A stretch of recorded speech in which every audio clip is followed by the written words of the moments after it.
We're going to talk about closing down the fall ELA administration.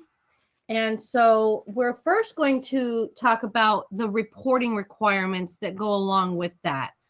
Some of you might be aware of these, or you might be new, or you might just need a reminder. So currently, the reporting requirements are only required for the ODE licensed programs and the ODJFS licensed programs that are serving children either receiving preschool special education services or who are on that early childhood education grant funded.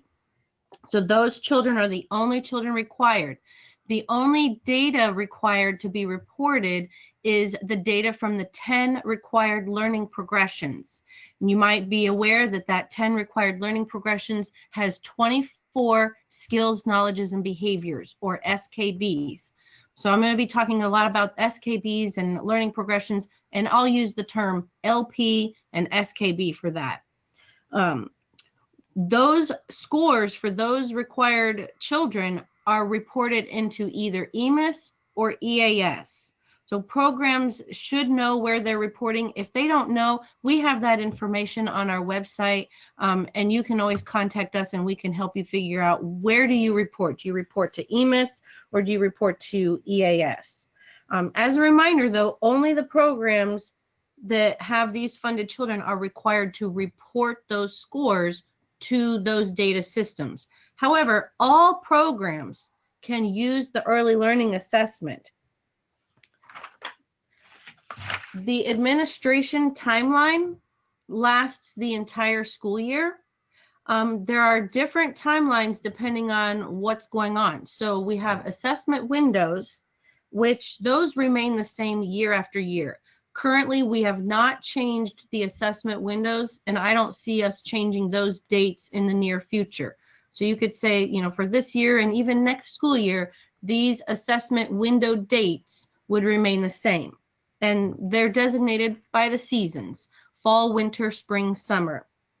The reporting windows are different. Those reporting windows are determined actually by the Education Management Information System, or EMIS, and the Enterprise Application System, or EAS. Those systems determine the reporting windows.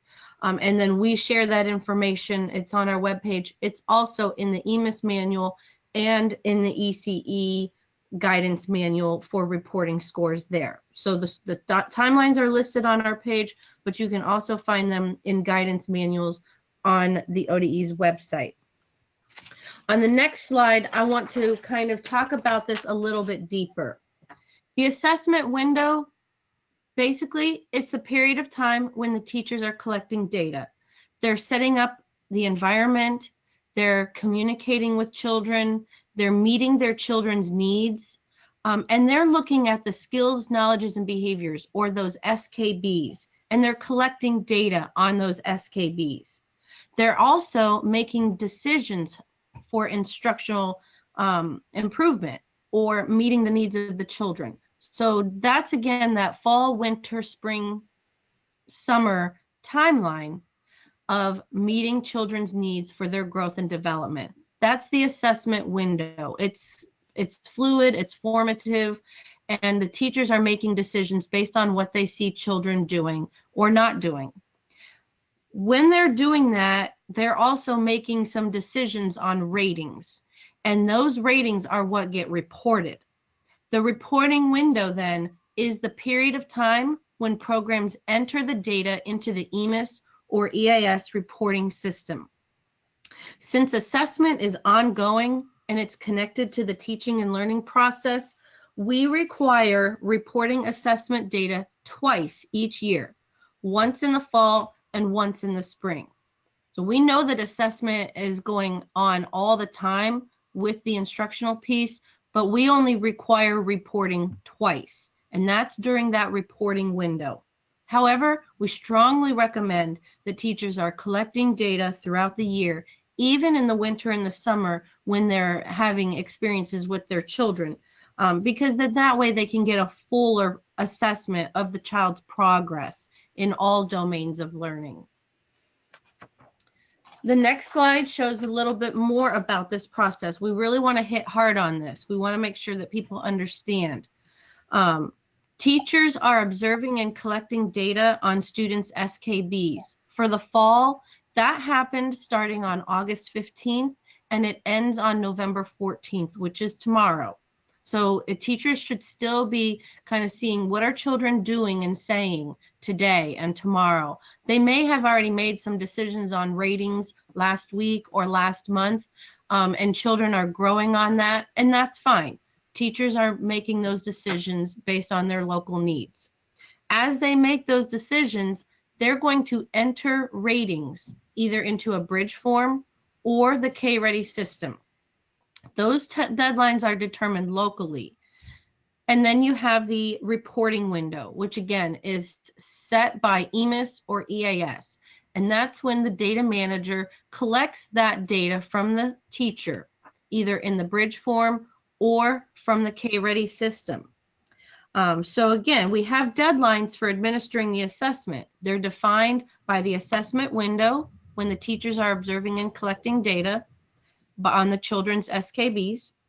And then there are deadlines for reporting the data in EMIS or EAS, which is defined by the reporting window. But the assessment and reporting process might have some other locally determined timelines.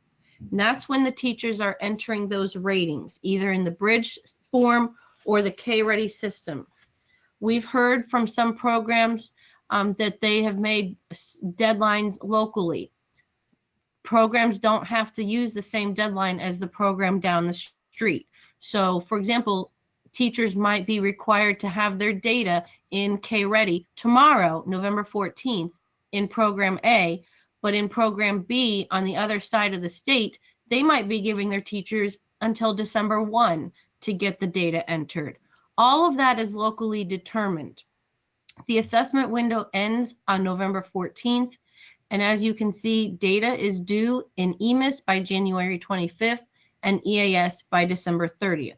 So there is some flexibility in allowing teachers to have more time to review their evidence, make decisions on ratings, and enter that data in either the bridge form or the K-Ready system.